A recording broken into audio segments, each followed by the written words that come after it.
Ուրեմն ես եւս ինչպես Էդգար Ղազարյանը հաճախում է ցանկացած հանձնաժողով, հիմնականում աշխատում ենք,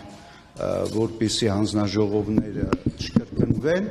եւ առաջադրում ենք մի քանի հարցեր, այդ թվում կրթության հետ կապված, երբ կրթության նախարարը ասել է, որ ծնողը պետք է չորոշի, թե ինչպիսի դասագրքերով պետք է կրթվեն, մոռանալով սահմանադրական 36 հոդվածը, հասկանալով, որ հսկայական բաց կա պատգամավորների մոտ, որ չեն հասկանում ինչ են ասում, ստանալով պաշտոն իրանք չեն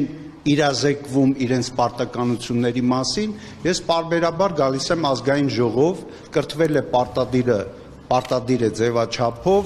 կրթություն իրականացնել,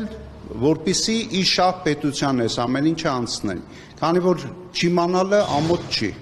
եթե ամոթ չի, չեն ուզում սովորել, ուրեմն պարտադիր պետք է դառնա իրանց համար այն ձևաչափը, ոչ թե նորաձև, այլ պարտադիր, որովհետև եթե իրենք չեն հասկանում, իրենք որոշումներ են ընդունում եւ այդ որոշումներից տուժում են հասարակ ժողովուրդը, այսքանը։